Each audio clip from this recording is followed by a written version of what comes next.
Welcome to Jets Game Day with Robert Saleh. Here is your host, Erik Allen.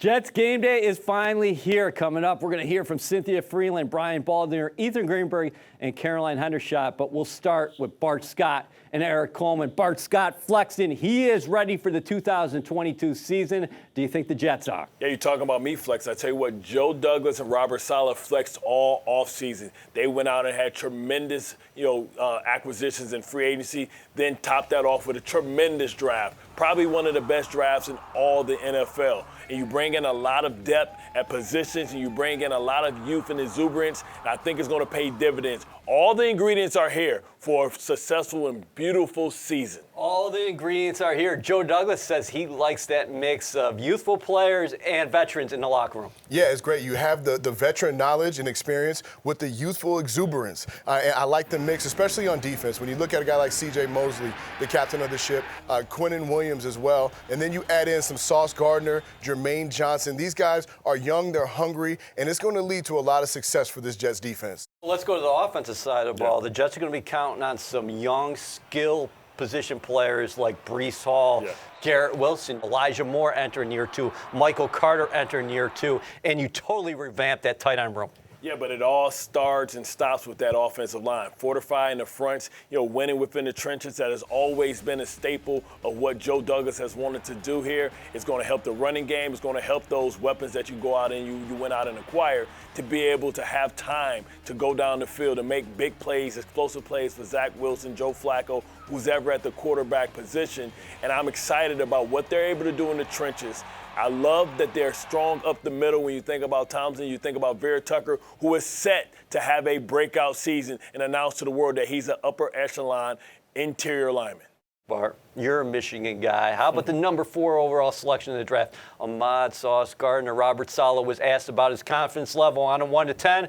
He said 11. I tell you what, it's an adjective that you hear about Detroit or Michigan-bred athletes. To come out of the streets of Detroit, to come from the east side of Detroit, you have to be sure about yourself.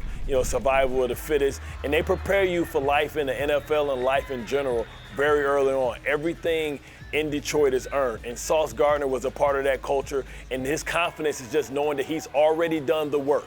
He's put in the work, so the results will will be seen on the field. I can't wait to see if when this young man gets started. He should be a sneaky pick, not even a sneaky pick, for Defensive Rookie of the Year. Okay, so he's high on Sauce, but he's also high on Breece Hall. He thinks the Jets might have the Defensive Rookie of the Year and the Offensive Rookie of the Year. What do you think? Why not? Why not? I mean, you talk about Sauce Gardner, a guy who came in number 4 overall, and he still wants to learn. He came in, the first thing he said, I can't wait to learn from these veterans. He's continued to grow as a player. I think things are going to continue to blossom for him. He has that attitude, that mentality that he wants to get better. And on the other side of the ball, Breece Hall, why not? I mean, this guy can run between the tackles. He can run on the perimeter. He does a great job of catching the ball out of the backfield. You might be looking at 2 Rookie of the Years. There's going to be an argument for both of these players if they can stay healthy. Listen, not to slight you, Garrett Wilson. We're not leaving you out either. No. We know you're in the running as well. But you talk about a Robert Saleh-led team. It's all gas, no brakes. It starts with running the football and setting a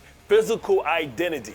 This team should be nasty. It should be pissed off for what happened last year. This defense should be looking to get the respect that they deserve. Now they're together. Everybody's healthy. They have tremendous depth, and they're going to be able to rotate the NASCAR package. When you think about this defensive line, it's not just 4 deep. It's not just 8 deep. This thing goes at least 10 deep, and they should be able to, everybody should earn the right and compete to play. Iron sharpens iron, EA. All right, we got a lot of depth on this show. Coming up, we'll go one-on-one with Jets head coach Robert Saleh, but first, here's Cynthia Freeland.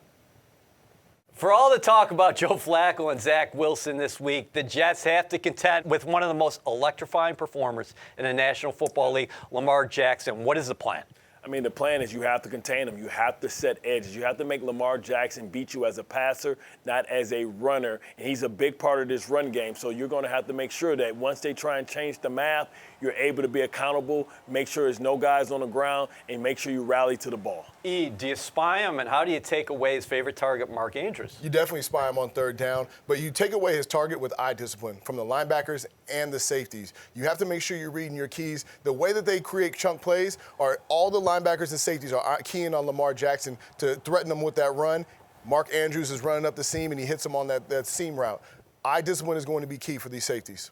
X factor offensively or defensively for the Jets? Well, I'm going to go defensively. Of course, I'm going to go with a linebacker. I'm going to go with Quan Alexander because you talk about to stop Lamar Jackson, you talk about eye discipline, you're going to have to stop him on a second level. The linebackers aren't going to be accounted for. When he scrambles, you're going to have to make sure you get him down. You have to make sure you use the sideline as your 12th defender. And you have to make sure that, if he does throw the ball, batted balls change games. Lamar Jackson struggled for the first time in his career last year in turning the football over. A lot of interceptions in a short stint. You're going to have to remind them that it's going to be a little bit more of the same. No Hollywood Brown this year for Lamar Jackson. Tips and overthrows, got to get those. Eric Coleman, what do you say? My X factor is Michael Carter. I think running the football is going to be key for the Jets offense.